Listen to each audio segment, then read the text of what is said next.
Assalamualaikum warahmatullahi wabarakatuh. Loh, kok suaranya kecil banget? Mana nih suaranya?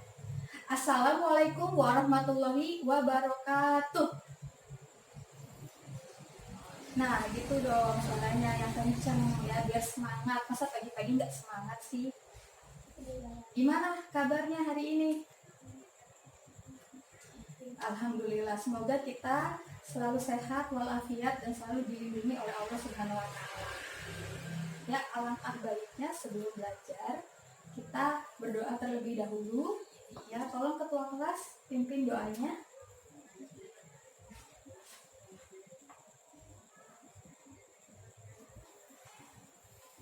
Ya, terima kasih ketua kelas.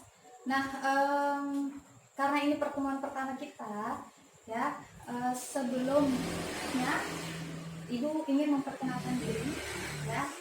Ibu Nur Hasanah, biar lebih akrab, lebih enak panggil aja Bu Ana. Ya, selanjutnya kita absen ya, biar makin kenal.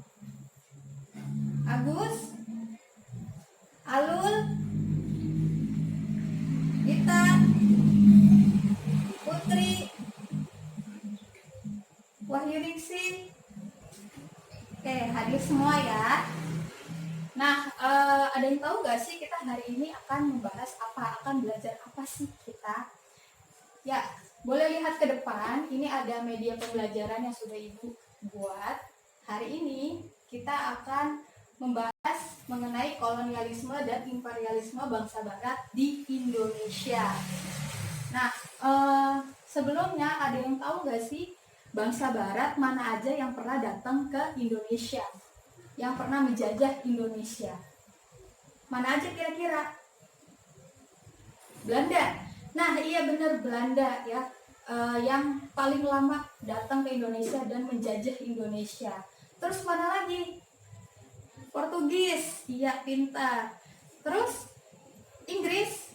Oh iya benar, Inggris pernah menjajah Indonesia, pernah datang ke Indonesia walaupun dalam jangka waktu yang relatif cukup singkat daripada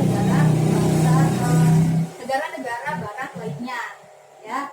Nah, benar ya tadi yang disebutkan oleh teman-teman kalian, bangsa barat yang pernah datang, pernah menjajah Indonesia, ada Portugis, ada Spanyol, ada Inggris, dan juga ada Belanda.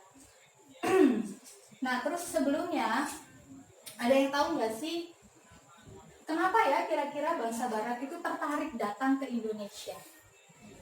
Ngapain? Ada apa sih di Indonesia? Kok sampai mereka jauh-jauh dari Eropa, dari bangsa Barat, wilayah bumi bagian Barat, kok nyampe ke Indonesia, ke wilayah timur, ke Asia, ke Indonesia? Padahal Indonesia kan wilayahnya kepulauan, ya, tidak seperti benua Eropa, ya, tidak seperti Amerika yang wilayahnya luas. Kira-kira apa sih yang membuat bangsa Barat ini tertarik untuk datang ke Indonesia? Apa? Ada yang berani jawab? Iya, rempah-rempah, bener ya, karena di Indonesia ini banyak rempah-rempah. Dan pada zaman dahulu rempah-rempah merupakan komoditi yang mahal ya di perdagangan internasional. Karena yang membutuhkan rempah-rempah bukan hanya orang Indonesia, tapi juga orang-orang Eropa atau bangsa Barat. Ya, nah sedangkan bangsa Barat rempah-rempahnya tidak semelimpah, tidak sebanyak sumber daya alam rempah-rempahnya seperti yang ada di wilayah Asia atau di Indonesia. Nah, berarti tadi ya, kenapa, why mereka datang ke Indonesia? Karena tadi awalnya karena ingin mencari rempah-rempah, karena mereka membutuhkan rempah-rempah. Nah, lihat lagi ke judul kita hari ini, ada kolonialisme dan imperialisme. Sebenarnya apa sih kolonialisme dan imperialisme? Ya, mungkin kalian kurang familiar ya sama istilah kolonialisme dan imperialisme. Apa sih, Bu? Ya, kolonialisme ini berasal dari bahasa Latin koloni, artinya pemukiman. Ya, pemukiman atau wilayah. Nah, jadi kolonialisme ini kan suatu paham Jadi kolonialisme itu upaya-upaya negara untuk menguasai wilayah lain atau pemukiman lain di luar negara mereka.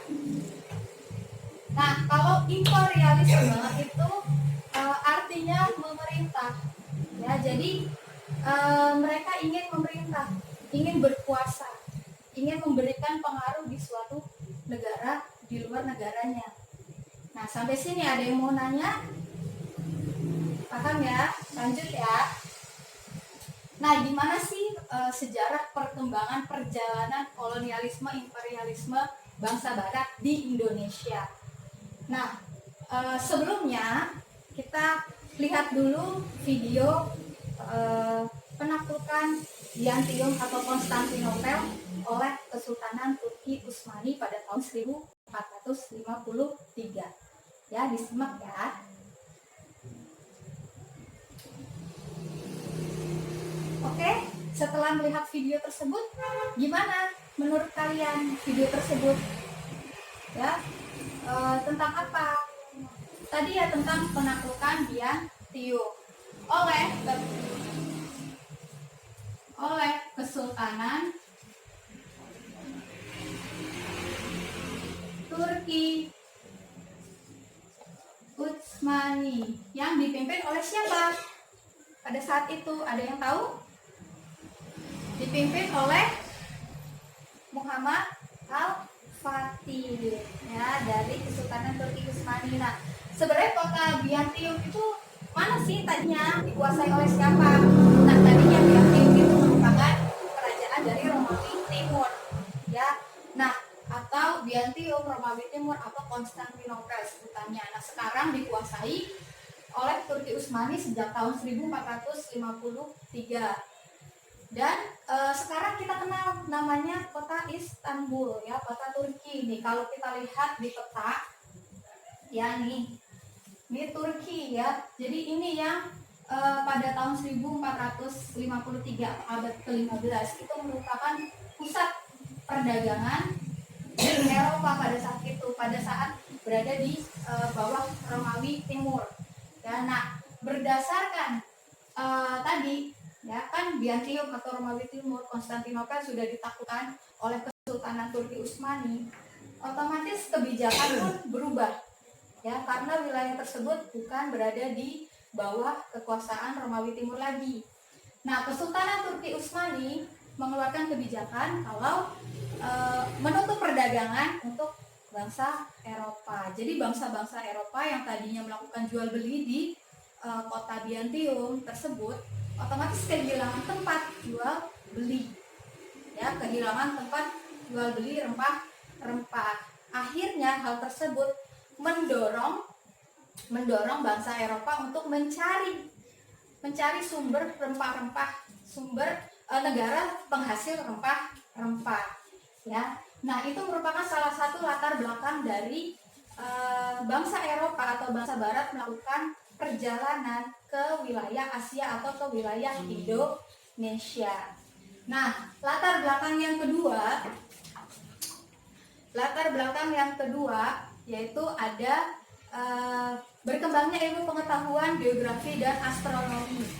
Ya, diantaranya Kopernikus yang mengeluarkan teori heliosentris yang menjelaskan kalau bumi itu bulat dan mengelilingi matahari. Nah, kira-kira sampai sini ada yang mau nanya?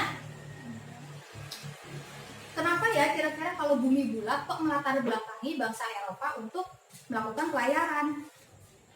Nah, jadi kalau bumi itu bulat, otomatis mereka nggak percaya dong awalnya, ingin membuktikan. Nah, karena ingin membuktikan tersebut, mereka melakukan pelayaran. Apakah benar bahwa bumi itu bulat? Ya. Nah, terus yang ketiga, latar belakang yang ketiga itu karena ada kisah perjalanan Marco Polo yang membukukan kisahnya dalam buku The Book of Sir Marco Polo Imago Mundi yang menjelaskan kalau wilayah dataran Asia itu makmur. Ya. Nah, jadi karena latar belakang tersebut, ya, ada ilmu pengetahuan yang berkembang, adanya kisah perjalanan Marco Polo, ya, terus ada tadi penaklukan Byzantium ya oleh Kesultanan Turki Utsmani. Ini yang menjadi latar belakang dari bangsa Eropa atau bangsa Barat untuk melakukan perjalanan ke wilayah Eropa, ke wilayah Indonesia ya. Nah, sampai sini ada yang mau nanya? Udah paham ya latar belakang dari bangsa Barat atau bangsa Eropa melakukan perjalanan ke Indonesia atau ke wilayah Asia tuh latar belakangnya apa aja? Udah paham ya? Nah, selain latar belakang tadi sebenarnya mereka memiliki tujuan. Ya, selain latar belakang tadi memiliki tujuan dan motivasi. Nah, motivasinya boleh tulis di sini ya. Yaitu ada motivasi 3G. Apa sih 3G? Ya, bukan 3G yang di handphone ya, 3G, 4G. Nah, 3G di sini maksudnya adalah gold,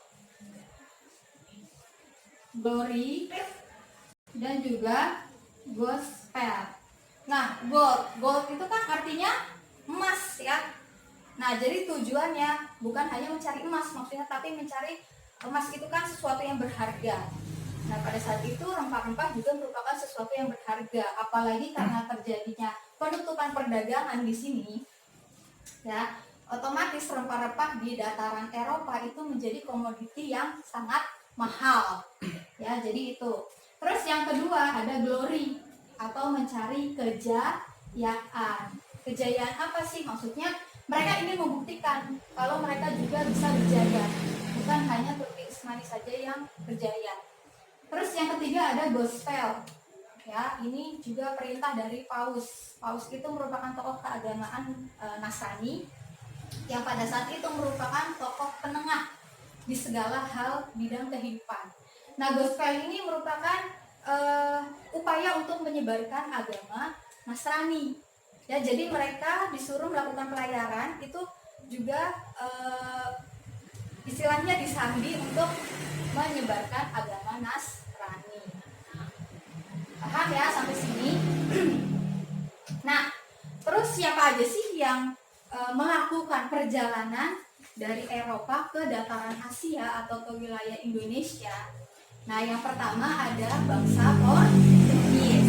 Kita bahas dulu bangsa Portugis ya. Nah, bangsa Portugis ini pertama melakukan perjalanan dari Bartolomeus Dias ya pada tahun 1487. Nah, di sini Ibu punya gambar dari sosoknya Bartolomeus Dias ya. Ini kelihatan? Ya, jadi ini Bartolomeus Dias, pelaut dari Portugis ya. Jadi sebelum melakukan pelayaran, Paus ini ya pada tahun 1494 ini melakukan perjanjian Tordesillas. Nah, tadi kan Ibu bilang ya kalau yang melakukan pelayaran tadi ada bangsa Portugis.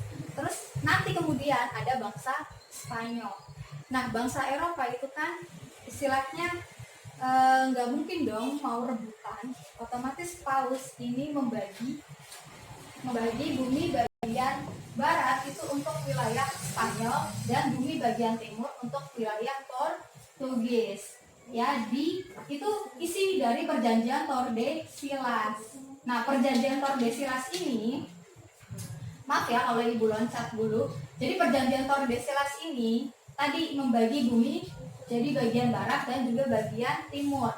Karena pada tahun 1492 Columbus ya orang Spanyol ini melakukan pelayaran dan dia menemukan benua Amerika.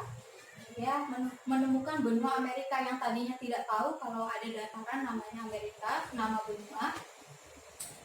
Ya, ditemukan oleh Columbus. Nah, Columbus ini mengira kalau dia sudah sampai di wilayah Asia, sudah sampai di Hindia. Nah, sampai akhirnya dia menamai suku yang ada di daerah tersebut itu sebagai suku India. Nah, kekeliruan ini ternyata digunakan menjadi suku dari Amerika, disebutnya sebagai suku Indian. Ya. Nah, karena si Columbus ini menemukan benua Eropa, ya, menemukan benua Amerika. Ya, jadi dia kan dari Spanyol ya, dia di bawah kekuasaan Spanyol. Nah, Portugis ternyata juga ingin mendapatkan wilayah dari si benua Amerika tadi, atau Hindian Barat disebutnya. Nah, makanya untuk menghindari perselisihan tersebut, Paus melakukan perjanjian Tordesillas ya. Nih, jadi Bartholomeus Dias juga melakukan pelayaran, tapi dia tidak sampai ke wilayah Asia ya, tapi dia menemukan rute ke wilayah Asia. Nah, dilanjutkan oleh Vasco da Gama. Ini dia Vasco da Gama ya. Vasco da Gama ini melanjutkan perjalanan dari si Bartholomeus Dias ya. Dia mengikuti rute yang ada berdasarkan Bartholomeus Dias hingga akhirnya dia sampai ke India. Nah, selanjutnya pada tahun 1503 Alfonso de Albuquerque ini juga dari Portugis melakukan pelayaran untuk sampai dan menguasai wilayah Asia. Nah, pada tahun 1510 ini kan tadi Vasco da Gama sampai di India. Alfonso de Albuquerque tahun 1510 sampai di India dan mampu menaklukkan, menguasai India. Lalu pada tahun 1511 dia mampu menguasai Malaka. Nah, ketika dia mampu menguasai Malaka, itu merupakan batu loncatan bagi dia untuk bisa menguasai Maluku ya. Jadi dia memiliki perintah ekspedisi pelayaran. Setelah dari Malaka, dia diperintahkan untuk menguasai Maluku. Ya, pada tahun 1512 dia sampai di Maluku. Maluku merupakan wilayah penghasil rempah-rempah dan perdagangan rempah-rempah pada saat itu. Nah, karena Alfonso de Albuquerque ini masuk ya, mengetahui wilayah Maluku, otomatis dia sampailah berita tersebut ya, tersebarlah Maluku ini jadi viral di bangsa Eropa ya. Jadi viral, otomatis bangsa Eropa lain pengen dong datang ke Amerika, Maluku ya kan. Nah, sampai sini ada pertanyaan?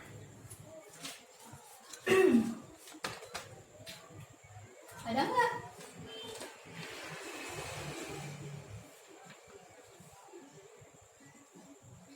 Lanjut ya. Alfonso ini kan menguasai Maluku. Di Maluku pada saat itu ada kerajaan Islam, Ternate dan Tidore. Ya, ada Ternate dan Tidore pada saat itu. Nah, kita lanjut ke Spanyol ya, perjalanan Spanyol. Yang pertama tadi kan ada si Columbus, sudah jelaskan. Kalau Columbus ya, nih gambarnya Columbus ya, Christopher Columbus ya, yang tadi menemukan benua Amerika. Nah, selanjutnya dilanjutkan oleh Ferdinand Magellan pada tahun 1520. Nah, dia ini sampai, kalau tadi kan si Columbus tidak sampai ke wilayah Asia. Nah, kalau Ferdinand ini sampai ke wilayah Asia, yaitu sampai di wilayah Filipina. Nah, Filipina ini diberikan nama oleh si Ferdinand Magellan sesuai dengan nama Raja Spanyol, yaitu Raja Philip. Nah, jadi diberikan nama dataran tersebut, dataran yang dia temukan itu Filipina ya. Nah, tapi di Filipina dia tewas ya. Selanjutnya perjalanan bangsa Spanyol ini lanjut ke Maluku, dilanjutkan oleh Sebastian del Cano, karena tadi si Ferdinand sudah tewas ya. Ini tadi foto sosok si Ferdinand Magellan ya. Terus ada dilanjutkan perjalanannya oleh Sebastian Elcano. Akhirnya pada tahun 1521 Sebastian Elcano ini sampai di Maluku. Ya, sampai di Maluku. Loh, kok sampai di Maluku? Ya enggak? Ini sampai di Maluku. Ini di Maluku. Ya enggak? Ada yang bingung enggak? Ada yang ingat tadi dengan perjanjian Tordesillas isinya apa? Ya, jadi bumi bagian barat itu untuk bangsa Spanyol dan bumi bagian timur itu untuk Portugis. Jadi maksudnya Portugis ini boleh melakukan pelayaran ke arah timur dan bangsa Spanyol melakukan pelayaran ke arah barat, gitu ya. Nah, jadi itu pembagian dari berdasarkan Paus ya, berdasarkan perjanjian Tordesillas yang telah ditandatangani oleh Spanyol dan juga Portugis. Tapi ternyata kok Spanyol datang ke Maluku yang Maluku itu kan wilayah timur ya, kita ini wilayah timur. Indonesia ini bangsa timur bukan bangsa barat. Otomatis berarti si Spanyol ini dianggap telah berkhianat atas perjanjian Tordesillas. Akhirnya kan otomatis Portugis nggak terima dong, ya enggak? Portugis nggak terima, nggak mau kalau Spanyol ada di wilayah Maluku. Ya, akhirnya pada tahun 1529 diperbaharui, diratifikasi oleh Paus ya, perjanjian Tordesillas tadi diperbaharui menjadi perjanjian Saragossa. Ya, nah isinya apa sih? Isinya jadi menjelaskan kalau Spanyol ini harus balik lagi ke Filipina dan Portugis tetap berada dan tetap menguasai Maluku, gitu ya. Nah, sampai sini akhirnya Spanyol berdasarkan perjanjian Saragossa pergi meninggalkan Maluku. Jadi akhirnya Maluku tetap dikuasai oleh bangsa Portugis. Nah, tadi kan Ibu bilang kalau Maluku ini menjadi viral karena tadi Alfonso sudah sampai di Maluku pada tahun 1512. Ya, otomatis banyak bangsa Eropa yang ingin tertarik mencari rempah-rempah juga untuk dijual untuk dirinya ya, karena rempah-rempah tadi menjadi komoditi yang mahal di Eropa. Nah, akhirnya kira-kira ada bangsa Eropa lainnya nggak sih yang datang ke Maluku? Siapa? Belanda ya. Nah, Belanda mulai masuk ya. Sampai sini ada yang mau nanya? Nah, udah nggak ada yang nanya, udah paham ya? Kita bagi kelompok. Nah, kita bagi kelompok. Boleh 5-5 kelompoknya. Ya, nanti tugas kelompoknya itu kita membuat mind mapping atau peta konsep. Ya, peta konsep. Jadi membuat peta konsep kedatangan bangsa barat di Indonesia. Ya, gimana sih peta konsepnya menurut kalian? Ya, jadi nanti contohnya misalnya seperti ini dari Ibu. Ya, kedatangan bangsa barat di Indonesia. Ya, misalnya ke sini, pertama ada Portugis. Siapa aja tokohnya sebutin. Terus misalnya di sini ada Spanyol. Terus misalnya di sini ada Inggris. Saya di sini ada Belanda. Ya, ini contoh singkat ya, contoh sederhana dari Ibu mengenai peta konsepnya seperti apa. Ya, peta konsepnya seperti apa. Nanti kalian boleh mengerjakan peta konsepnya di kertas manila atau di kertas asturo. Jadi dihias sekreatif kelompok kalian. Ya, nanti kita kumpulkan minggu depan. Ya, oke? Paham? Ada yang mau nanya? Ada yang kurang jelas? Udah ya, paham ya? Nanti bentuk kelompoknya sendiri-sendiri. Ya, nanti dikumpulkannya minggu depan. Oke, sekian. Kalian udah mendengarkan penjelasan dari Ibu mengenai materi kolonialisme dan imperialisme bangsa Barat di Indonesia. Ya, coba ada yang berani menyimpulkan? Ya, tadi ya penaklukan Byzantium atau kota Konstantinopel itu dilakukan oleh siapa? Ya, oleh Kesultanan Turki Utsmani, dipimpin oleh Sultan Muhammad Al-Fatih. Ya, nah terus tokoh-tokoh tokoh-tokoh bangsa Portugis yang melakukan pelayaran ke Indonesia siapa aja kira-kira? Menurut penuturan tadi, penjelasan tadi. Ya, ada Bartolomeus Dias, terus ada Vasco da Gama, terus yang ketiga ada Alfonso. Nah, kalau bangsa Spanyol siapa tokohnya? Ada siapa? Ada Columbus, terus ada Ferdinand Magellan, terus ada Sebastian del Cano. Ya, coba ada yang berani menyimpulkan? Apa sih hikmah dari kita belajar ini? Ya, jadi hikmahnya kita bisa mengetahui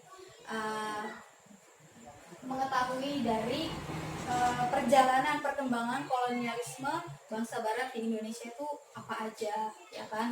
Latar belakang mereka melakukan perjalanan ke Indonesia itu karena apa? Tujuannya apa, ya kan?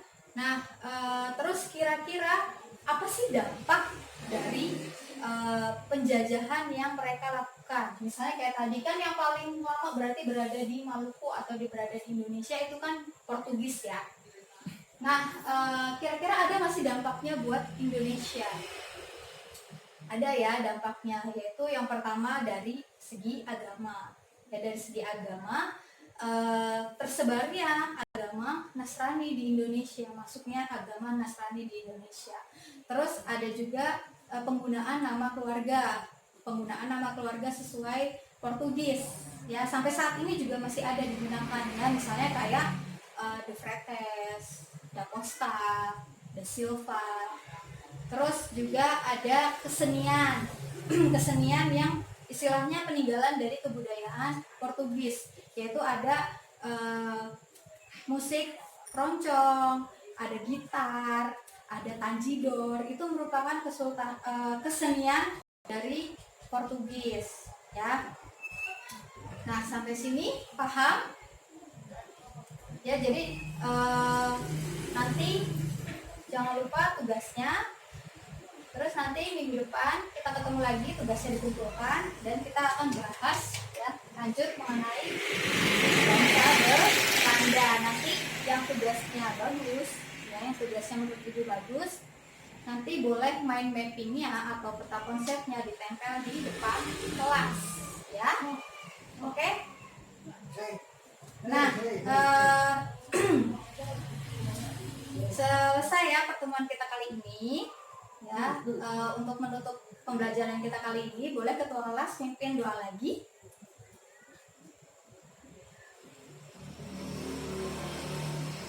Ya, terima kasih. Ya, assalamualaikum warahmatullahi wabarakatuh.